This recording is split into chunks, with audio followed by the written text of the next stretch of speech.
Well, welcome everybody back to another edition of the Illinois Green Party series. I'm your host, David Rych. Tonight we have Anna Schefelbein and Jay Becker on, both recurring guests. Anna's actually kind of behind the scenes help, not kind of, definitely. And we're here to talk about women's history, it being Women's History Month. Hopefully we'll have Holly Kim, the Lake County Treasurer, joining us soon, but we'll see what happens. Anyway, ladies, welcome. Hello, how are you? Good. Good. Thanks for having me back. All right, good. Always glad to have you on, Jay. It's always a great conversation. Okay, so I had sent some kind of just generalized questions about women's history because you mentioned, Jay, in the email that it's a very vast subject. What do you mean by that? And well, it means a lot of things, of course. We all know that before the women's suffrage movement and the accomplishments of the 1900s, women didn't even have the right to vote. Before then, there was a time that they didn't have the right to own property. There's all sorts of things, and it's different, in different cultures too. It turns out in ancient Egypt, women had the right to own property, and they had all sorts of rights, but they weren't allowed to go to school for some reason. Different cultures do different things, but there's always some sort of attempt at oppressing women merely for being women.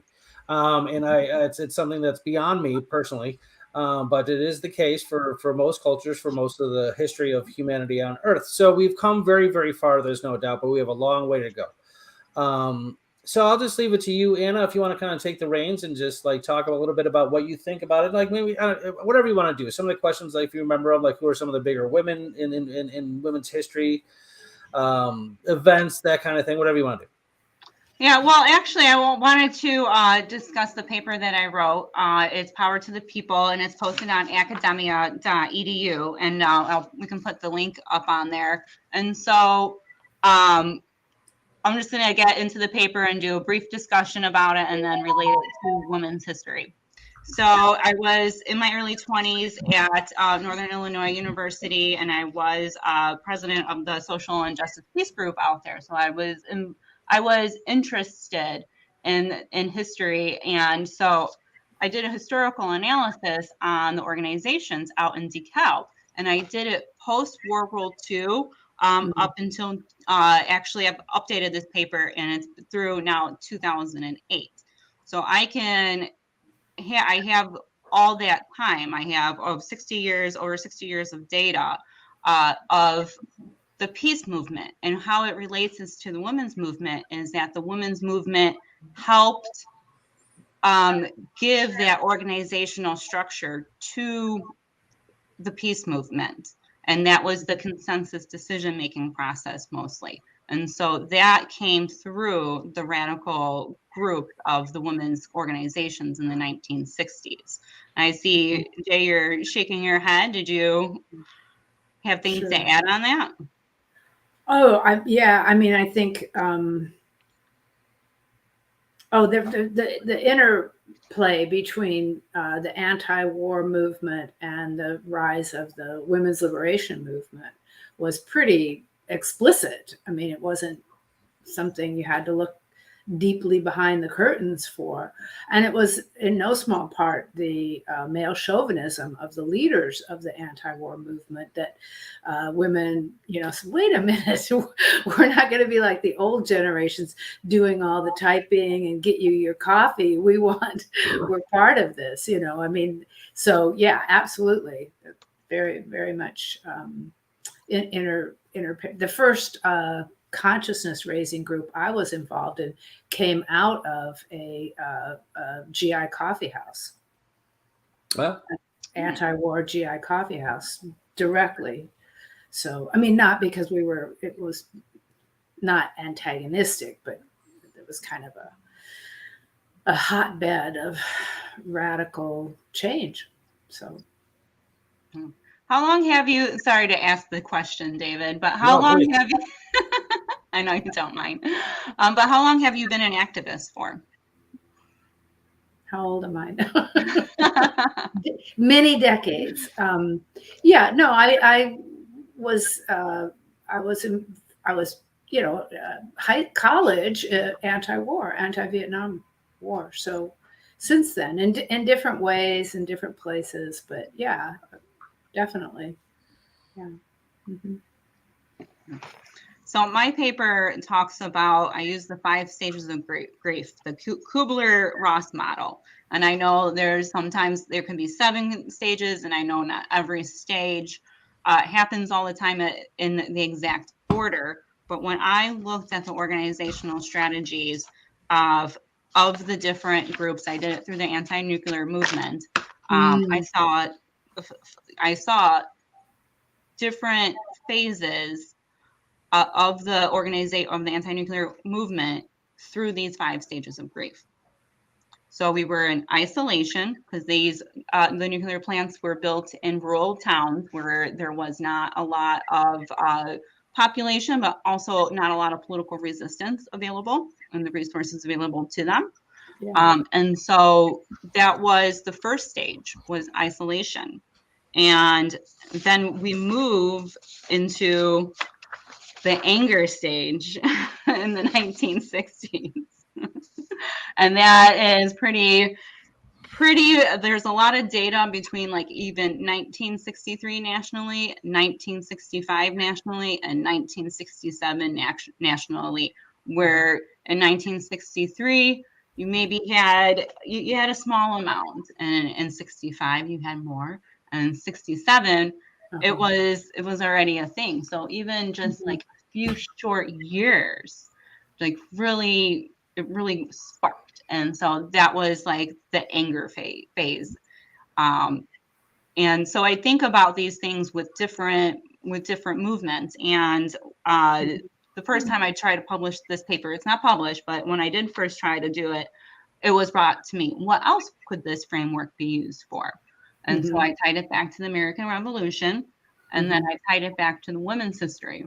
And when I did the women's history, I found 2 cycles, 2 from isolation through anger, through bargaining, through depression, through acceptance. Interesting. So 5 stages. And I can understand between 1920 and 1960, there's not a lot of women's history. But 1920, we have the right to vote. So that was acceptance. Yeah. And then by the time the 1960s came, in 1963 with Betty Friedan, we were already in the anger stage. So women's history was quiet during that time because we were in acceptance and isolation, according to the paperwork that I did. That's very interesting. I like that measurement. That's very cool. That's a whole different framework than I've ever thought about it at. So when we get to the 1970s with the anti-nuclear group, this is now where we see the bargaining stage. Now this is phase 3. This is where the women's groups and the peace groups, so they're working together. But then we have MLK and the Black rights movements. Those are coming, the civil rights movements. Those were also very much in the 60s and 70s. And so in the 70s, the student groups also worked together. And after Karen Silkwood, the incident with her, the labor movement then joined in. And so now in the 1970s, you have these various groups of people trying to work together in coordinated events, because they all have this, to me, they all have the same barriers. They all have the same walls to face. And so I liked it how when I was studying this material that they all started working together, because then they were able to achieve more and have more power to the people than if they were just in their individual silos, working in their own issue groups. That's an important lesson. Yeah, no, that's really interesting. Would you distinguish between a women's movement and feminism? Either of you? Jay? You know, I guess feminism is more of a philosophical thing. Right. So, okay. Right. They're both really super big categories. I don't consider myself a feminist in the sense of I'm not active for women alone. And honestly, back in the day, we considered, I was part of the women's liberation movement, which was not feminism. Feminism was the women who wanted to get into the system. Women's liberation was the women who wanted to bring it down. I mean, very interesting. Okay. So I've never called myself a feminist, even though I'm very, I think, to me, the big puzzle was that led me along the path I took was, what is it actually going to take for women to be liberated? Like you were saying, we have not just centuries, millennia of patriarchy. Yeah. How far can you go within the system? You know, because we came up after suffragettes, right? When women had all the rights. Well, we didn't, but, you know, and rebelling against, you know, I mean, you all have seen those memes on Instagram of in 1973, a woman couldn't have a credit card without her husband co-signing. And, you know, and that was all true. I think I said the last time at one point on this show, when I first started looking for paid work, like get a paycheck work, help wanted male, help wanted female. Segregation was fine when it was men and women. That's what, you know, so there's lots to rebel against. But even after that, are women equal today? No, they're not. And I would say they're never going to be equal under capitalism. And that's why a feminist lens alone is not going to get you to the real roots of patriarchy intertwined now with capitalism. So do you think that women's liberation is going to come from or should come from a Marxist underpinning, a Marxist economic system? I think you have to understand how capitalism has integrated patriarchy into its very structure. Like when the right wingers talk about the family is the heart of society, that's true. Patriarchy, they cannot function. This capitalist system cannot function without the family doing all of that work of raising the children, of indoctrinating the children, of women are getting more and more slammed back into that role, right? I mean, we've been leading dual lives. I mean, for your whole life, Anna. You know, when my mother worked, which was unusual for my generation, but we came up thinking we were going to have careers, and that was really new. But it didn't relieve us of all of the primary responsibility for raising the children, keeping the house together, keeping the family together. It's still all there. This system cannot run without all of that. And now we're being shoved back into that role as being what women are really supposed to be about. If you look at the Republicans.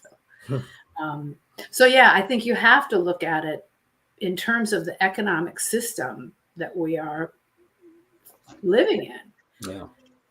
Well, that's an interesting distinction you made between, like, you know, women's liberation movements, plural, and feminism in general. Because I joined, Nana knows this. I joined a environmental movement called DGR. And I had them on the show plenty of times. And under one of their things that they espoused was radical feminism. And I didn't know that was like a specific thing. I just thought it meant like we're feminists. Like, damn it, okay, like staunchly. And I'm like, and I philosophically, sure. I mean, I think women should have equal rights as anybody else. So that to me is what feminism is in the most general sense. Okay, right. Do I agree with that? Yes, I do. So therefore, I can call myself a feminist and not be like, you know, weird about it. But it was that. So what I found out shortly after joining that group is that because of first of all, radical feminism does not merely mean we're feminists. Damn it, it's a specific kind of feminism, and from that radical feminism, they get anti-trans. They're anti-trans, and I found that out. I'm like, whoa. Yeah. I'm like, so I told them, I'm like, I really liked having you guys on the show, but I'm like, I can't be a part of this. I don't agree with that. Is that now? What does that DGR stand for? Green Resistance. Yeah, I have years ago. Not, you know, At one point, I was much more involved in environmental activism, and I did run into those people. Yeah, It's really was really upsetting to me. And secondly, like what do those two things have to do with each other? Like why would an environmental group be anti-trans? What the hell does that mean? If you want to, I can't speak to, I don't remember enough. I did go, actually, I went to a meeting and got into it, and I was like, no. But there's a way in which radical movements can sort of, I don't know, glamorize, but, the female, right, as the nurturer, and, and they kind of set up these gender roles as if they were natural, as if we were born with it. And so then you can get into that kind of a through the back door, an anti-trans sort of thing. And that's been around friggin' forever. Yeah. Well, if only women ran the world, we wouldn't destroy the planet, blah, blah, blah. Have you ever heard of Margaret Thatcher? Yeah, of course. Or Golda Meir? I'm sorry, no. Hillary Clinton's no friend of the people either. So no, it's not, doesn't go with the gender.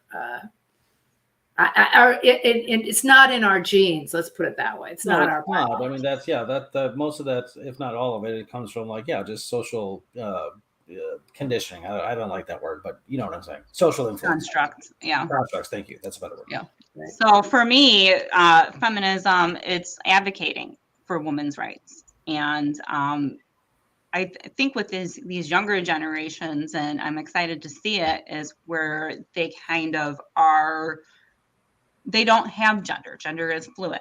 And so that's nice to see that the youth, for the most part, in my opinion, is taking a different step, kind of shying away from this gender construct. And I see it in, the art that they produce, how they talk, and who they have friends with, and how they dress. And so it's nice to see that we're going to be, that there's more to come on how we see gender in society. And I think that's a big play in women's history too, is also what is going to be, what this new generation is going to be thinking about the new woman, who is the new woman, so it's going to be, I think it's going to be interesting in the next 10 years, if we have a chance to live. If we have an eighth and ninth year, yeah, sure. Struggling for water in here.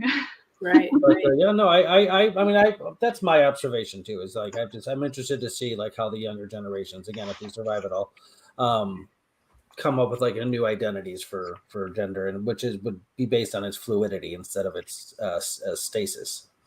I think that's really, I agree. I think it's really great to challenge all of that, and to not be,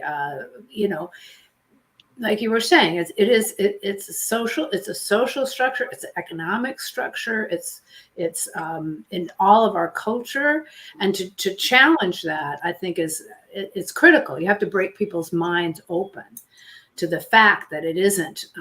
We don't have to be born this way. I mean, I remember figuring out that why do we have to have blue for boys and pink for girls from before they're born? If this is all natural, why does it have to keep being reinforced? And girls get to do this and they don't get to do that, and boys better not be sissy. I mean, all of that indoctrination, it definitely needs to be challenged.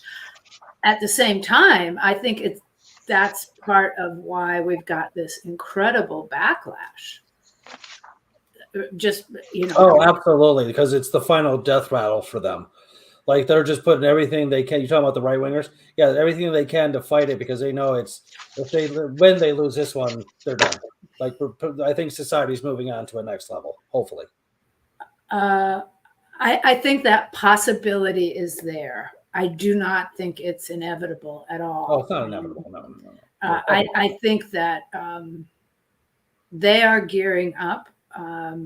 I'll just say it, fascists. They're fascists. They've got, and male supremacy, violent reassertion has always been a critical part of fascism in every country where it's come up. It's no different here. The fascism, the male supremacy, the othering of whether it's Jews or Black people or immigrants, foreigners, this has the classic elements of fascism, and they are, I would say, they are advancing a lot faster than the anti-fascism. And I would say we're going to actually have to. That's another thing. You're not going to get rid of patriarchy without getting rid of capitalism, and I don't think we're going to defeat these fascists unless we take them on from a revolutionary perspective. Because the ones that are supposed to be defending the status quo are not doing too good a job at it, are they? No, for sure. Holy moly! And we also have a different perspective being in the United States and in Europe, say, because there are plenty of countries out there that are not even close to where we're at concerning any sort of advancement on the liberation of women. It's still very indoctrinated, because most religions in the world advocate for a patriarchal system. 100%. All the three major Bible-based religions are extremely patriarchal. Judaism, Christianity, and Islam. Absolutely, they are. Not to say there aren't little gems of truth in there, because I think that there are, but I mean, they're definitely patriarchal. That's undeniable. Right. I would agree with you. A lot of people deny it, but sorry. So women are allowed to be priests. Go ahead. Sorry, Anna. Oh, no, you're fine. So I was going to try to relate to my paper to current times. So whenever I see things happening, I save the headlines really quick in a PDF, and so I have things to go back onto. And so in my paper, I'll quickly just say about depression. There's really not much written about it, but it was just noticeable from the 70s with the bargaining phase. Then a lot of groups went national. And then once they went national, there was just a lot less energy on the local level. And so even though it was good, we were forming national groups, it just had less energy for local groups. And so that, to me, kind of depressed the movement, kind of just like merged it up nationally, which is good. We need that. But it also at the same time left the local groups without so much power. And then in 1992, I talk about the acceptance stage is when it begins. And it really began, with the Gulf War.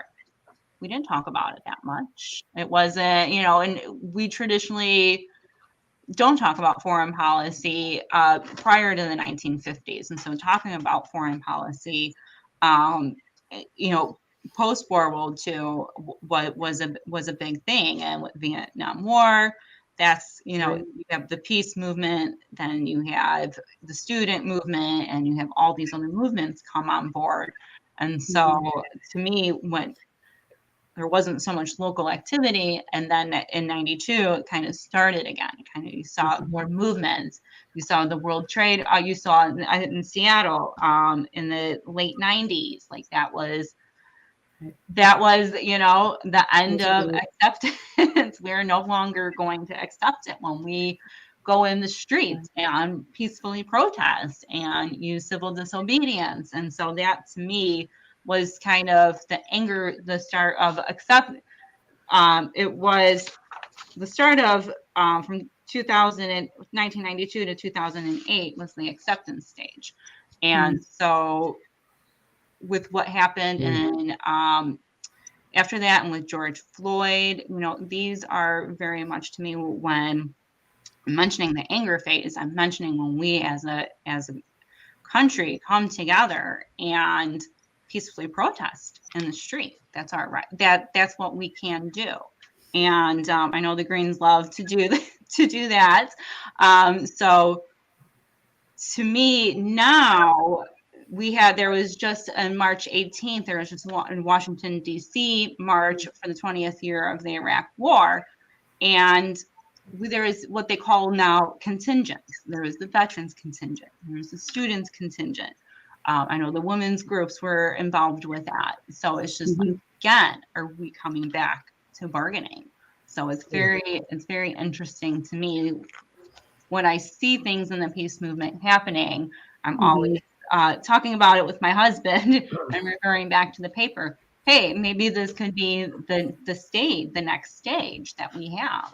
Yeah. It's been very interesting to watch that. So these contingencies, these are anti-war people that were in war? Okay. No, they weren't all in war. Like the student groups are just anti-war. Okay, They're pro. okay. There was the veterans. Anti-war. Right. Anti-spending $858 billion and $0 on water. Yeah. That's interesting. I just watched, as you know, I watch a lot of videos on policing in America. And I just watched one last night where there was a guy who was a passenger in a car, but the cop wanted him to roll his window down. He's like, no. Anyway, all that aside, eventually he did. And the passenger of the car is like, I'm a veteran. And the cop's like, thank you for your service. He's like, don't thank me for my service. I had to kill women and children. It was awful. I was just like, wow. You know, he's like, I did nothing good. It was pretty intense. War is awful. Yeah, it's nasty stuff. That's the attitude that we should prevail. I always try. I have a friend who's been active in the anti-war movement, and he always says that. He says that because he was, I think he was in the time of the draft still, so he was in the Air Force, and every time no, don't thank me. I was only serving the empire. I'm not serving the people. That's the attitude that we need. That's great. I honestly, I feel like we're in the Ukraine, the acceptance of the U.S. NATO proxy war in Ukraine is really horrendous. Really, the chauvinism that's being whipped up. It's Holly. Continue. The delusion that the United States is somehow fighting for national sovereignty and freedom and democracy in Ukraine is ridiculous. Well, it's not just ridiculous; it's poisonous. It's we should be flooding the streets, demanding that this insanity, this bringing the world to the edge of nuclear war, so that the U.S. can defeat its main or one of its main rivals. And I hope that we can have, if things do happen, progress with war, which would be unfortunate, but even now, like, we should be fed up. We should be fed up to the point where your group does a great job of holding down the fort in Chicago. And so I know I haven't been able to come recently, but we just need to keep those people on the ground and remind them so much has happened. Our rights are being taken away left and right, and we need to stay organized and really have the power of the people for to get to the next stage of women's history. Right. Hi, Holly Kim. Hey, David. How are you? Thanks for joining us. I'm trying to do a coupon, so luckily I'm not the one driving, but I am with the kids, and it's spring break back there. So, okay, that's fine. Thanks for joining us. You know, things happen. I get it. This is Jay Becker and Anna Schefelbein buying to the top there. And you know me. We're just talking about women's history, women's movements, some analysis of different things concerning peace movements and women liberations movements and sort of that kind of thing. So as Holly's a very high-profile politician in Lake County. She's currently the Lake County, yes, you are. The Lake County treasurer. Treasurer, yeah. So she takes in and allocates all the money in Lake County. But she's been running in politics for quite some time. Do you think, have you run it? Was it different, do you think, being a woman in politics than being a man, in your estimation, in your own experience? So the number one thing I could point to is, to answer your question, yes. And then secondly, I remember when I was running the first time in 2018, distinctly people would ask me if I was a CPA, and I said, no, my background's in management, but neither is the other guy. And to tell you the truth, they never asked the other person. Okay. Right. They wanted your specific individual credentials, and as long as he's a man, he's good to go. So, okay. Yeah. Interesting. Okay. And I'm sorry, just because Holly showed up, if I interrupted you. No, you're fine. Yeah, I No. apologize. When I bend over, I'm putting the sound to my ear because for some reason it's a little faint. Okay, can you hear us okay though? No? Can you hear us? Anyway, okay, so let's defer back to Jay. Jay, with the women's liberation movements that you've been involved in, what exactly is the one you're involved in now? What does it do? Well, I'm very active with Rise Up for Abortion Rights, both because, well, as one of our founders, Meryl Hoffman, says, the right to abortion is both the bottom line and the front line of women's freedom. If we don't have the right to control when and if we have children, then we don't have the right to control what we're going to be in society.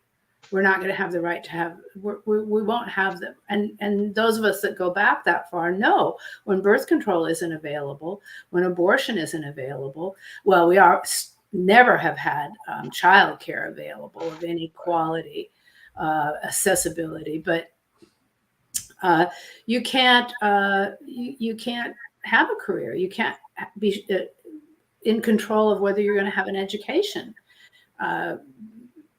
It's a common fact connection that's not often understood that before Roe, before the availability of birth control, women were much less than 10% of CPAs, lawyers, doctors. And since then, there's more women in law school than men. And that's what these Republicans, fascists want to end. If they can criminalize, not just outlaw, they are criminalizing abortion. There's now 4 states that are actively considering legislation to make abortion homicide. And which means you could be put to death for getting one. Yes, and some of those states have the death penalty. Oh, the irony. You know, I mean, it just, if you follow the news, you see that this is, abortion is so much more than healthcare. Right. It's about our whole future and the role that women are going to play in society. And I'm not fighting that so that women can be equal within this system. Women need to overthrow this system. And I want us to have the freedom and the ability to do that. So that's what I'm about. Holly, you seem to be excited about that sentiment. Yeah, she's right on. She's spot on. And it's actually very scary to see how backwards some of these places are turning. In sorts of even freedom of speech, censorship, but everything related to women, especially. Yeah. So our women's history topic is now to go in the streets peacefully and protest and use our rights to make sure that this scenario, whenever this is going on, can be put back in history, or as some people like to call it, her story, and just call it, oh, oopsie, like prohibition. Just that's the compromise. You give us back our rights to our bodies, and we'll just put this in the books and we can move on. So, wait, prohibition, like the alcohol prohibition? Yeah, it was. Yeah, I know everybody blames women voting for that. I know. I know. Like, well, it was overcome. It's a lot more. It's a lot more, but it's a lot. It wasn't the fact that women had the right to vote. Also, I mean, that was part of it. I mean, there was. Their husbands were going home drunk all the time. But it's a lot more complicated than that. I've read a book on it. It's not that. It was also very much anti-immigrant. Right. Oh yeah, absolutely. All the laws against drugs are about. Yeah, it was all those Irish and the Germans and all that alcoholism, the taverns. Right. So So. The women's suffrage movement was a scapegoat for that. That's all it is. Blame the women. But you're right, Anna. It didn't last. Like the war on drugs is probably not going to last much longer. Because it's just a nightmare. I'm afraid the war on women is expanding. Well, it is with the whole overturning of Roe. It's unbelievable on so many different levels. I mean, first of all, the three justices that were, when they were being interviewed, each one said in one way or another that they weren't going to touch Roe. They said that explicitly. And they did. They lied. And some people think that's a reason to impeach them. Like, get them out. They lied. Flat out lied in front of Congress. Well, it totally could be, but who's going to impeach them? The Democrats aren't even indicting Trump for organizing a coup d'etat, coup d'etat, and he's now threatening riots in the streets if he gets indicted or arrested and that kind of thing. Yeah, I don't know why somebody just doesn't. But I do want to get back to go ahead. This point. I do think that if you look at what's going on in France right now, you look at what's going on in Israel. Yeah. I think that massive resistance can make the status quo think 3 times before going through with what they have in mind, and I think we've just had so much. Well, sisterhood is not a coinage these days. The abortion rights movement has accommodated. What was your word for that last stage, Anna? With the status quo for so long. Acceptance, yeah. Thinking that this is going to be some right that's etched in stone, even in the face of one sign after another. Even after we got the frigging draft of the decision, we knew on May 2nd they were going to overthrow Roe, and still the big organizations that had the power to draw people into the street did not do it. And especially the Democratic Party is not in favor of that at all. But that's what we're going to have to do, is shut shit down, and in our millions. That's how we got it the last time. They didn't just decide, oh, these women, they have a really good argument. Yeah, let's give it to them. I know, you're absolutely correct. Some sort of overwhelming force, not necessarily violence, but just a massive protest or I still think a general strike would solve a lot. Do you guys have any theories on why it is that in other countries when they have protests, you get hundreds of thousands of people, right? I see when there's protests in Korea, they block out so much of the biggest square in downtown. But how come we can't seem to get those numbers of protests here in the U.S.? I'm sure there are probably thousands of theories. I don't know of any. South Korea is another. It is a great example. They have driven out presidents there.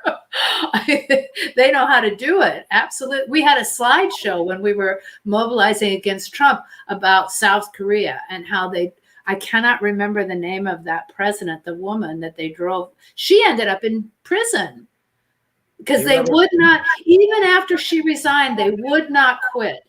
That is the people demanded justice. It was, I think it's a lot of individualism. I think we have had, it's a strain in American culture that's just really been exacerbated in recent decades of, I'm going to figure out a way to get by myself. I'll always have, I'll just, me, my family, and, the rest of it. Thinking that there's always going to be an escape for you, and not thinking about the people as a whole and all of humanity, not just Americans. There's also this sentiment in America, this notion that first of all, I guess this might be the case in most nations, but this overzealous nationalism, and especially this idea that all non-capitalist economic systems are pure evil. And cannot come on our shores at all. There are people right now that I think DeSantis is one of them, I think, who wants to outlaw the teaching of socialism in classes, and that kind of thing, because it's so taboo. For some reason, that's probably McCarthyism, because the union movement, the labor movement in the late 1800s, early 1900s took strong hold in this country, which is a very socialist type movement. Obviously, if it has to do with labor, it's usually socialism.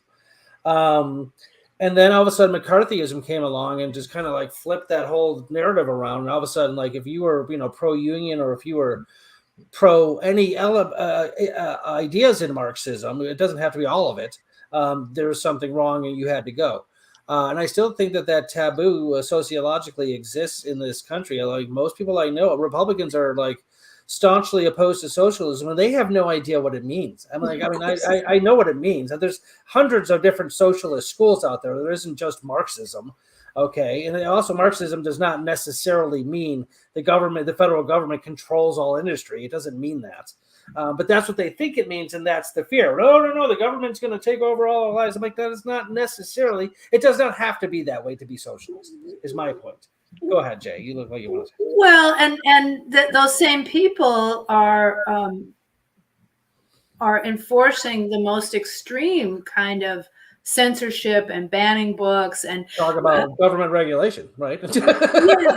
They don't have a problem with government regulation. It's who's getting regulated to do, not to do what. That's what fascism is, a very heavy state system.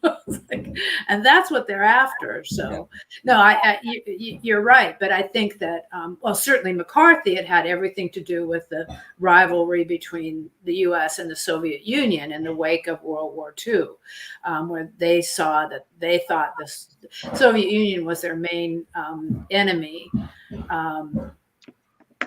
Yeah, we went to two wars to stop an economic system of their choosing. Korea and Vietnam. That was all to stop communism. And who gives the damn? If certain people want a communist economic system, how is that anybody else's business? That kind of thing. Obviously, there's probably it's more complicated than that. But let's talk more about the Women's History Month, and maybe we can talk about.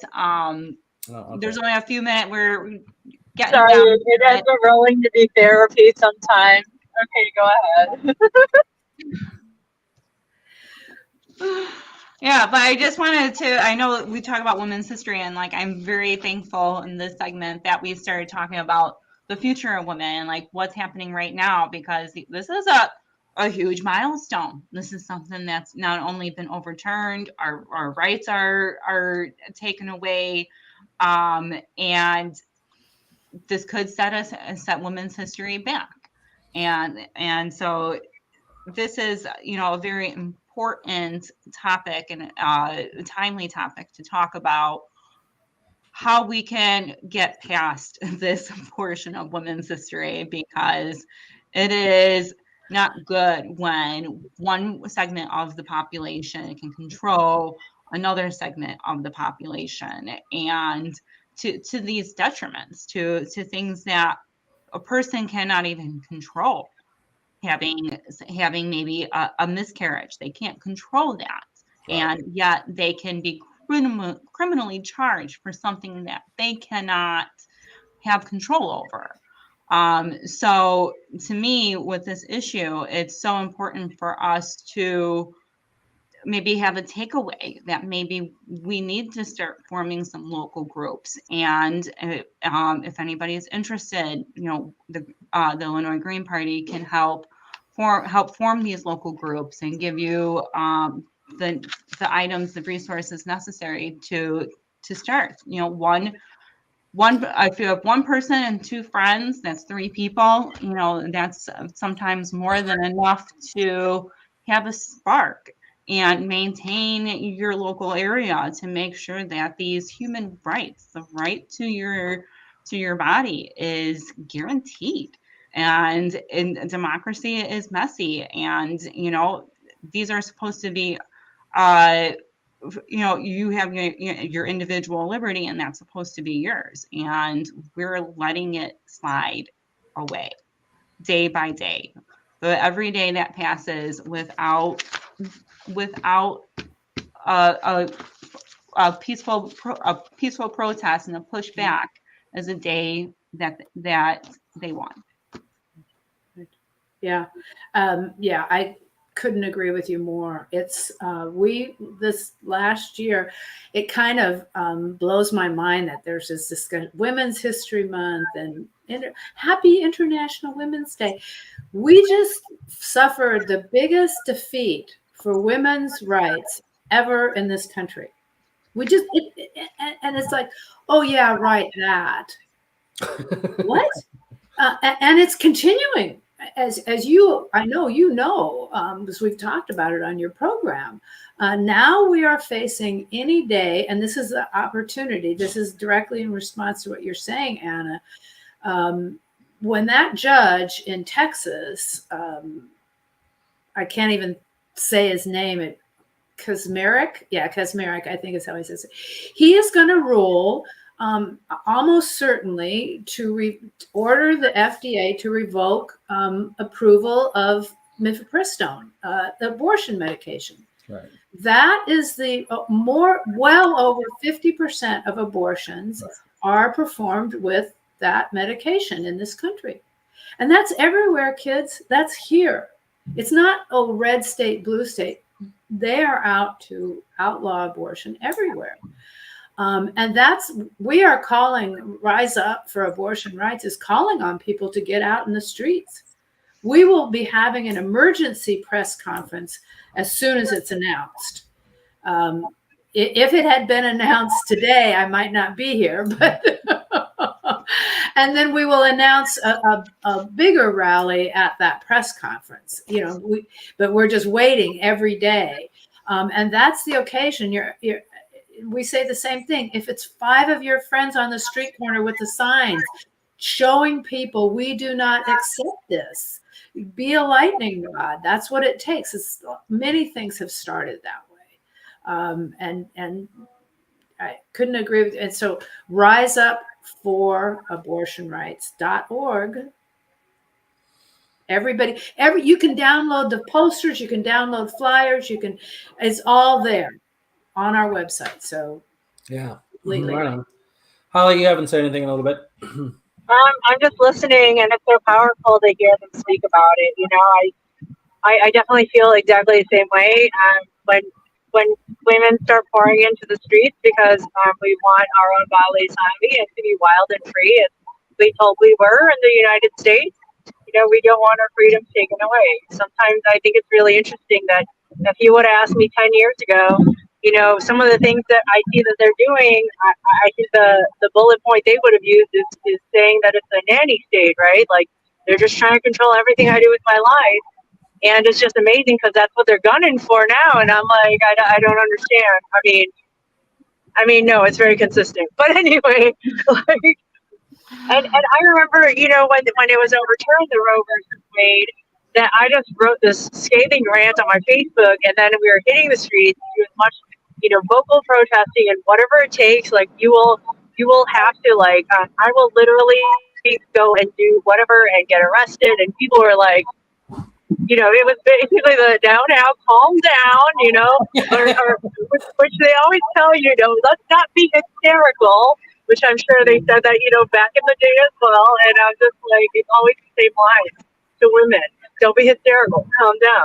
It's not as bad as you think, Yeah, that's the big one too. Is like you're all just by definition over emotional or something. Like, okay, yeah, you're right. I have plenty of examples of men being absolutely childish. Unfortunately, it was some women saying that too. That's part of the problem. Yes, you're absolutely right. There were definitely some women as well saying that. Don't worry, we got this under control. We will always be sure that we have access. And I'm like going, well, how are you going to do that? How are you going to ensure this? Meanwhile, it's just being like Anna was talking about, it's step by step eliminated. One of our local, she's both on the national leadership team and locally, is a woman who came here from El Salvador. And it's just a nightmare that it's becoming here the way it has been there. And she was fighting for abortion rights there. Oh, and yeah. You had her on last time. Patricia, right. Yeah, Patricia. Right, yeah. And where it's completely criminalized. And women there's dozens of women in prison for decades because they had stillborn miscarriages. And you cannot prove what caused it, and now they are enacting laws like that in Louisiana, South Carolina, Florida. It's one after the other. What was it? Wyoming became the first state. They've outlawed abortion medication completely already. They're like in a race to see who can be the most draconian. But yeah, don't get upset. And I want to mention too, like some of the unforeseen implications of this draconian type movement. Did you hear about the hospital in Idaho where they shut down the OBY section? They're not delivering babies anymore because they're afraid. Because first of all, doctors are leaving Idaho because of this nonsense, and so they're short staffed. But also they're afraid that if something goes wrong and the doctor medically and morally needs to perform an abortion or a DNC, they're going to get sued or put in jail. So they're just like, screw it, we're not doing it. So now the women in that area have to drive literally like 46 to 50 miles away if they want to have their baby. That's a long drive to have a baby. When you're ready to have one. Like, holy cow. And I'm expecting to see more of stuff like that. It is. Like, just forget it. This is ridiculous. We're not doing it. I'd like to see more doctors be like, well, what, screw you. We're just going to go to Illinois or Oregon or so, and just like, now you have no doctors. Now you have nothing left because you're obstinate and bigotry. What? Portland? Well, I said we live in a society that loves to sue, and they practice and they do basically keep their oath, right? To do the most good, and keep the mother alive, and if they do something that requires the they might. Right. Yeah. No. Yeah. I think that's another place where if we have when we have a mass movement demanding in our millions persisting, demanding our rights, I think that creates an atmosphere where doctors will stand up instead of them walking the plank by themselves, risking their whole livelihood and their license. There's a mass movement that, the Daniel Ellsbergs happen because there was a whole anti-war movement that could take their whistleblowing, and that's an analogy. It's not the same, but they don't just happen off, or rarely. And we need that. We need that to be a place for those people to stand up and blow the whistle on that kind of. It's just outrageous. Just a report today about maternal mortality in this country. It's the highest. It's higher than many less developed countries with far fewer resources. It's more dangerous to be a Black woman and be pregnant in Mississippi than it is in Kenya or Rwanda. Wow, that puts it in perspective. Seriously.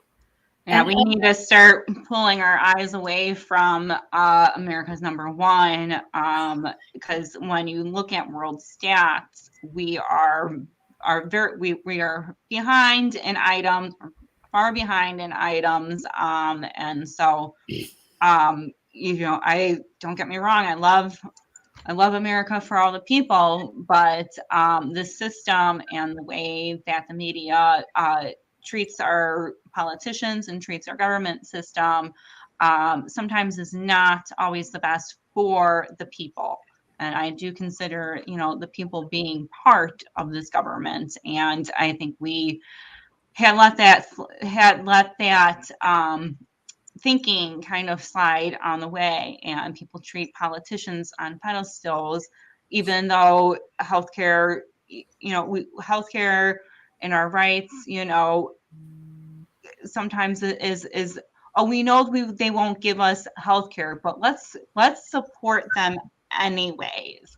And we have to be the people who to put our foot down and be like, no, we need healthcare. We want healthcare. It's a majority of the people want healthcare, and so we have to start treating ourselves. Who wouldn't want healthcare provided for them? Instead of having to scratch at the bottom of their bank, piggy banks to make ends meet. It's ridiculous. It's such a most useless federal government in the world. Real quick, Holly's video overheated her phone. She says, "Please tell the ladies I love their spirit. Let me know when we are pouring into the streets." So that's yeah. You got to make sure you guys get connected. Yeah, absolutely.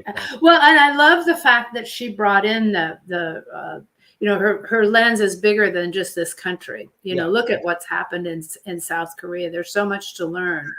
But one of my favorite slogans is stop thinking like an American, start thinking about humanity. Yeah, exactly. That's a huge point. Because that's what this government, it's not just not only what they do to the people in this country, but all of those servicemen, the military, what is it? More than 700 bases around the world. Yeah. Yes. That's they're not there to defend democracy. They're there to defend and enforce empire. Yeah. To bleed people around the world dry, literally, and talk about climate crisis. I'm sure you all in the Green Party are aware that the biggest single institutional user of fossil fuel is the American military machine. 100%. Yeah, using it and enforcing U.S. domination of fossil fuel and making sure that all those dangerous tree defenders it's murdered for trying to stop that cop city in Atlanta. That is the face of American democracy. Okay, anything to defend the right to exploit and repress, and back to where we started. That's why I honestly understand that it's going to take a revolution. We have to dig out the roots of the capitalism that all of that enforces and breeds off of before we're going to be able to do those kinds of things. But we really have to look at the rest of the world. Yeah, and I do see, like with the Green Party, the community-based economics, having a good strong structure of trading resources and exchange of value on the local level, and to keep this money on the local level. And that's the one thing we can do, is just tax us less so we can keep money on the local level and build up our businesses, build up our support systems, make sure everybody gets fed, make sure everybody has a job, make sure everybody is secure. Because to me, when you're secure, you just have less violence. There's less reasons to steal diapers and formula, if formula is available. So to me, the women's movement and the women's history is like, we are so integrated in our community, but we need that childcare to be reduced. And that's another thing that with the community-based economics, that could be a bit, those businesses could be more supported. So I think that there's a lot we can do to build up that community-based economics and have women involved in the workforce, have the child care taken care of, having men also help co-parents. I love co-parenting with my husband because we are together, the parents. It's more than just mom said this or dad said that. So, and I like that about our family. And when the children go to him instead of me sometimes. So I do feel like it's also for the parents to train our, not just train, but pass on these values of men do dishes too. Men can do laundry. Women can do woodworking. And so these gender roles, I think we can also do a lot with. I think the challenge is we live in a world economy now. It's not the 19th century. And we have to think in terms of how are we, who is our community? Is it my people? Who is my people? My people has to be the people of the world. So much of even the minimum resources that you have in any community in this country is the product of the labor and the extreme exploitation of people all over the world. The precious metals that go into our cell phones are mined by children in Democratic Republic of Congo. Yeah, they just showed that huge pit with like 15,000 people in it. You saw that?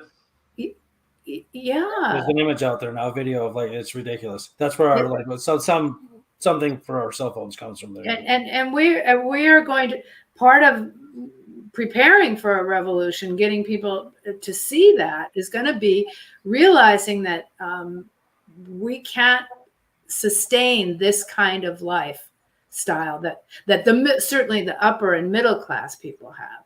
The people on the bottom need to have their standard of living raised, but after a successful revolution, we're not going to have friggin' kiwis from Australia, okay? Strawberries in December. No, we don't need that. We live on these things. I mean, now kids don't even know that fruits come in seasons because they're there all the time. Right. Right. No, it's true. You're absolutely correct. I have got to go because I have another show at 8:30 and like 20 minutes away. But thank you so much. Do you want to keep talking and I can just go? No. Okay. Cool. All right, great. Well, thank you so much for joining us. It was fun, you guys. Well, and I'll see you guys on Saturday. Well, you'll see Anna. I actually have to work. Yeah. You're not going to be there on Saturday? I will. I'll be there in spirit. Why don't you give a plug for your membership meeting, Anna? Yeah, we'll go ahead. April 1st, the Illinois Green Party will be having their spring convention. It'll be hybrid in person in Chicago at the Selzer Library from 9 to 5. So I hope to see you there. Jay will be speaking about her group, and hopefully we'll get some more awareness and more people peacefully protesting on the streets. Yeah. All right, sounds good. All right, well, you have a power to the people, right, Anna? Power to the people, baby. That's right. Absolutely. All right, well, thank you for tuning into the Illinois Green Party series. I'm your host, David Rych. Till next time, be good, be green.